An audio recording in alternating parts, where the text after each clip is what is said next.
In the 15th century, Mrau became the capital city of the Arakan Empire, a kingdom that lasted for 354 years, with pagodas built by many different kings, hidden from the world, surrounded by hills, mountain spurs and ranges, streams, winding rivers flowing through valleys, mountains and lakes. My name is Ishan, and I was born here in Mrau, in Rakhine State, a state located in western Myanmar.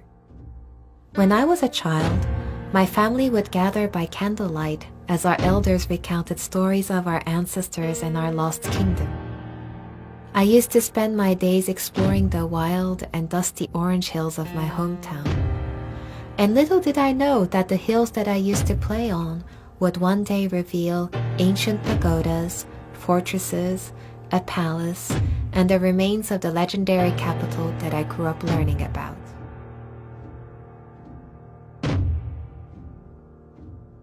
I come from a long line of Mrau's last remaining archaeologists and historians. My grandfather, Tatun, my father, mother, and now younger brother, Somon all studied our ancient city and what remains of our history. In a way, our family has been the guardians of the city, working day and night to protect and conserve what remains of it. This is the story of my hidden city, my Mrau, one of the world's last remaining undiscovered ancient cities.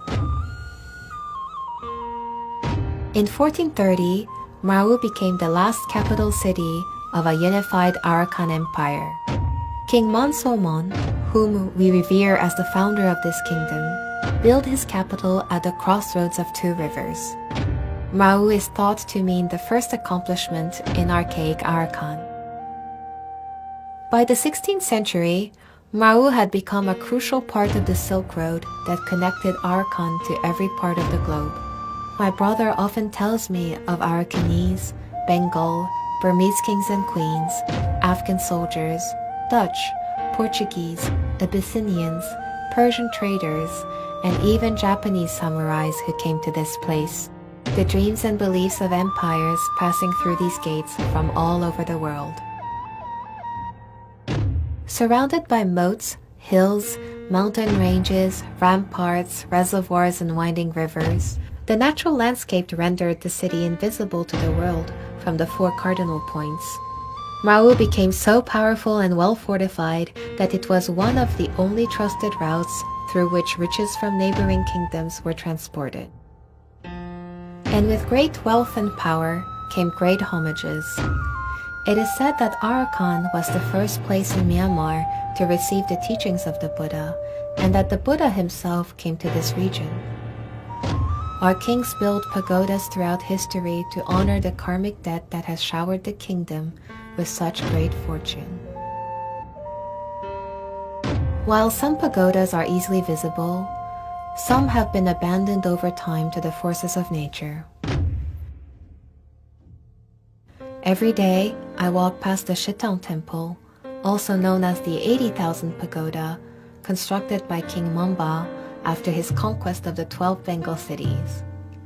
Inside the Shitang Temple are colorful stone carvings of animals, people, Buddha, kings and queens, and a mythical Rakhine creature called a Bial, a combination of 9 different animals. Much of the ancient history of Mrau can be found on the walls of this temple.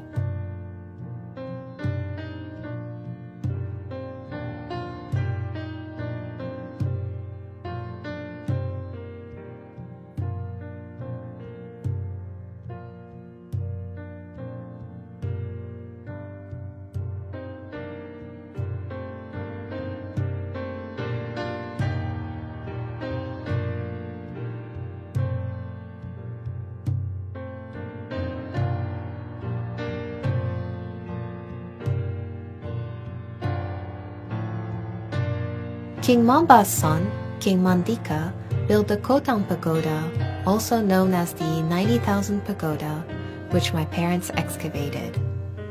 My father was the deputy director of the Mrau Archaeological Department at the time, and my mother was his assistant. They spent every waking moment planning the excavation of this site by drawing rough imaginary sketches, trying to locate the entrances, enclosures, and stairways from historic documents and the oral traditions that had been passed down through generations in our family. I can still remember the day back in 1996 when my parents brought me to the site, showing me a world beneath the surface. They took me by the hand to one of the hills that I used to climb on, and we entered through a door that had been pried open after hundreds of years of sleep. It was so dark that I had to blink my eyes to adjust to the low light. When I opened my eyes, thousands upon thousands of Buddhas unfolded before me, each with their own story.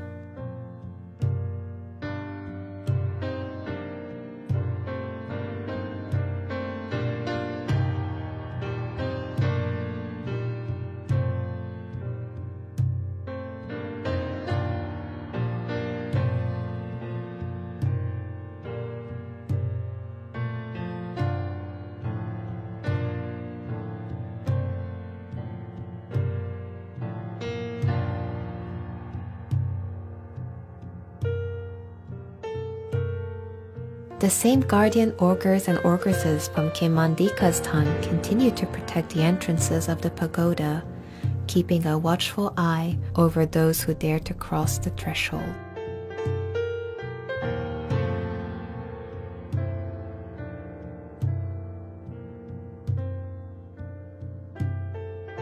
Just a stone throws away from the Shittan Pagoda is the Dokantain Temple, built by King Manphalang, also the son of King Mamba and the half-brother of King Mandika.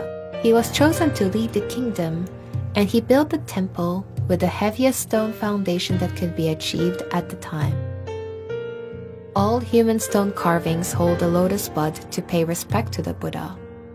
It is also the only temple in Myanmar that depicts everyday people and how they lived and dressed during that time. Much like in the older days, sharp echoes still ring through the hallways to this day, as clear as when it was first built.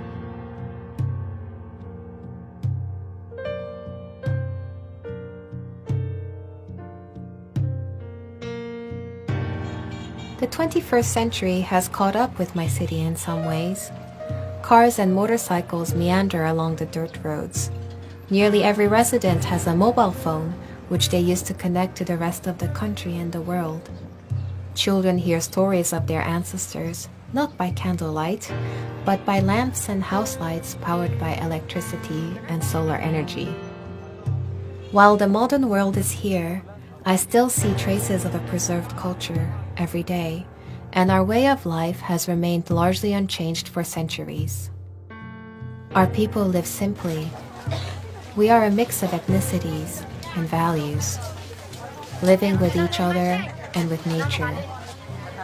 We are not defined by our traditions, but they give us balance and guidance and endless beauty.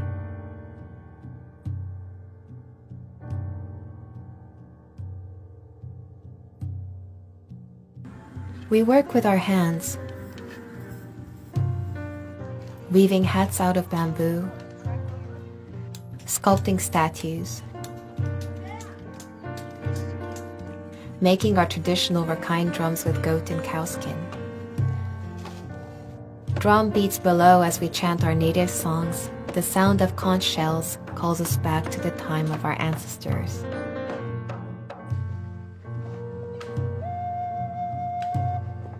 Every morning, as I have done since I was a little girl, I cook offerings for the monks and bring them in tiered containers to the monastery to seek the monks' blessings. Families make fish soup to eat with fresh rice noodles, the same recipes that have been passed down for generations. Except for Sundays, locals go to the wet market for fresh produce. Farmers begin wholesaling at 3 a.m. and the market opens at around 5:30 a.m. Fish, seafood, meat, and seasonal vegetables are splayed across counters and mats, 1,000 colors and sights and smells greeting us. Vendors use a traditional Rakhine weighing machine with a special type of weight for their wares, and the clinking of weights reverberates against the sound of customers shouting for a better price.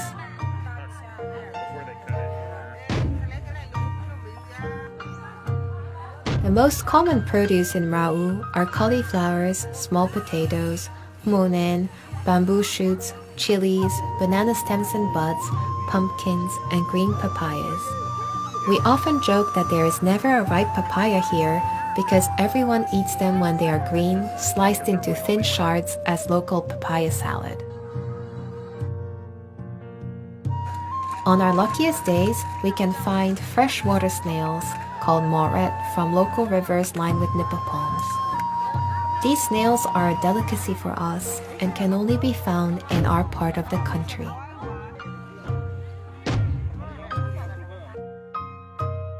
Every year in May, we hold a festival dating from hundreds of years ago, the days when the Arakan had their own navy.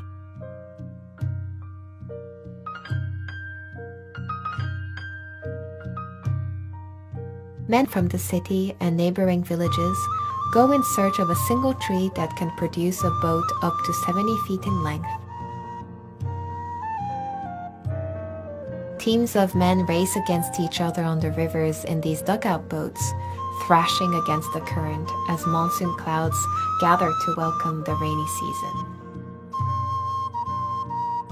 We also have a traditional wrestling event, also dating from the times of the kings, called Chin, meaning swift like a tiger.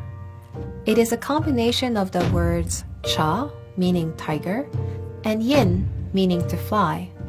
Among the two players, one is cha, the person who has to catch their opponent. The other is yin, the one who has to try to escape from the cha. The players switch roles in the next round.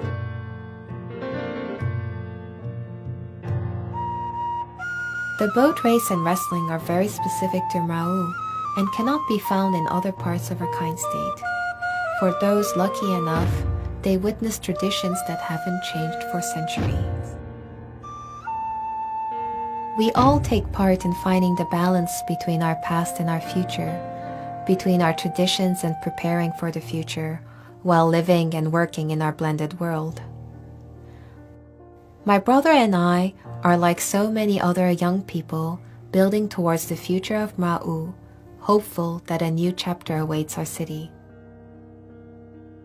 Like my grandfather, Tatun, who established the Mrau Archaeology Department in 1955, my brother, Somonpru, hopes to keep the family tradition alive after joining the same department to continue protecting our history and culture. His role in the archaeology department is to check on the monuments regularly and make sure no one is defacing them or stealing things. He loves to share stories of how different parts of the city were built and rebuilt throughout its history, which I thought of recently when managing our rural road building projects. Hope lives in all of us. In July 2019, Bagan, perhaps the most famous tourist destination in Myanmar, was finally designated as a UNESCO World Heritage Site. For those of us in Mrau, we cheered for our country, and we cheered knowing that if Bagan could be recognized as an international destination, then someday we can too. We dream of occupying a place of wonder and discovery in the hearts and minds of people around the world, to be mentioned alongside the pyramids of Giza, the sanctuary of Machu Picchu, and the temples of Angkor. Hope is what keeps our excavation efforts alive as we prepare for a future that incorporates our past. The excavation of the ancient palace site has only just begun. The further we dig, the further we can picture how the royal parliament convened daily in this palace building. The king lived in the center, his parliament lived around. Monasteries and courtiers circled the king's quarters. Queens, princes, and princesses lived outside of the palace city walls in case of enemy attack.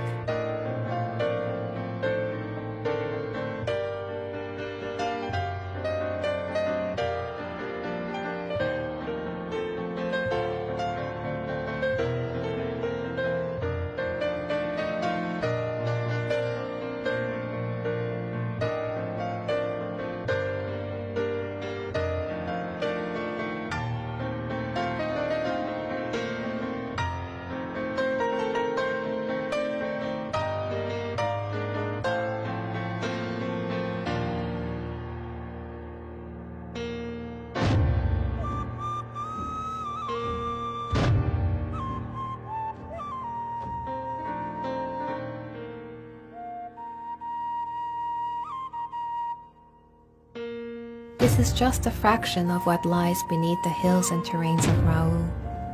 There is still so much to uncover in my hidden city. As we awaken from the country's deep slumber and the world's eyes are on Myanmar, I wish for the world to come and discover the magic of my hidden city, Mrau, a place of untouched wonder and serenity.